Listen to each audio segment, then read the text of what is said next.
नांदेड जिल्ह्यातील अर्धापूर आणि मुदखेड तालुक्यातील केळी उत्पादक शेतकऱ्यांवर मोठे आर्थिक संकट कोसळले आहे। काही दिवसांपूर्वी 3,000 रुपये प्रति क्विंटल पर्यंत पोहोचलेले केळीचे दर आता थेट 800 ते 1200 रुपयांवर घसरले आहेत। व्यापाऱ्यांनी संगनमत करून दर पाडल्याचा आरोप शेतकरी करत असून शासनाने तातडीने हस्तक्षेप करून शेतकऱ्यांना न्याय द्यावा अशी जोरदार मागणी होत आहे। पाहूया हा रिपोर्ट।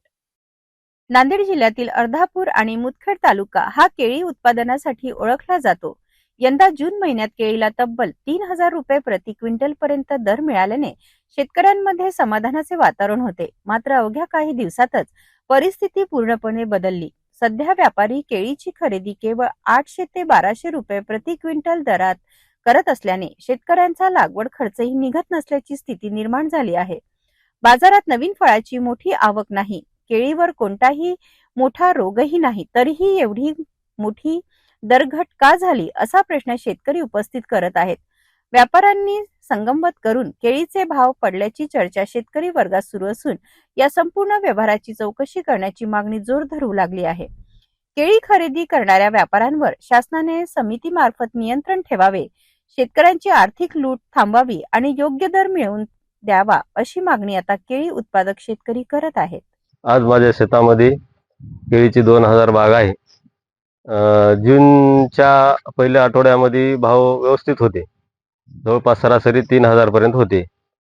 तर आता या वर्षी पावसाचं बी काही नुकसान नाही, कुठलं रोगराई नाही, कुठल्याच प्रकारचं काही नसून या व्यापारी लोकांनी भाव कुठं आणून ठेवलेले आहेत, 1,000-1,200वर आणलेले आहेत।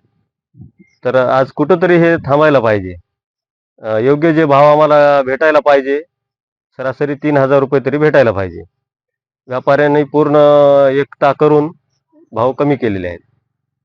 काय कशामुळे अंदाजा काहीच नाही, याचं काहीच हे लागणार। यावर्षी काही रोग नाही, कुठला काहीच नाही खरंच गडे म्हणायला। आणि पाऊस एकदम कमी प्रमाणामध्ये आहे, तरी पण योग्य ते भाव मिळत नाही। वाटते का बाजारात फळे वगैरे आले दुसरे फळाचे कुठलंच काही नाही ना, खरंच गडे म्हणायला मार्केटमध्ये कुठले फळं आलेली नाहीत, कुठली रोगराई नाही, पाऊस नाही, काहीच नसताना या व्यापाऱ्यांनी एकता करून भाव कमी केलेले आहेत। याला या मार्केट कमिटी किंवा कृषी उत्पन्न बाजार समिती या विभागाकडून याला कुठंतरी थांबवायला पाहिजे। हे व्यापाऱ्याची जे मनमानी चाललेली आहे यावर कुठंतरी बंधन व्हायला पाहिजे असं मला वाटते। केळीच्या दरातील या मोठ्या घसरणीमुळे हजारो शेतकरी आर्थिक अडचणीत सापडले आहेत। व्यापाऱ्यांच्या व्यवहाराची चौकशी करून शेतकऱ्यांना योग्य दर मिळवून देण्यासाठी शासन कोणती पावले उचलतात याकडे आता सर्वांचे लक्ष लागले आहे।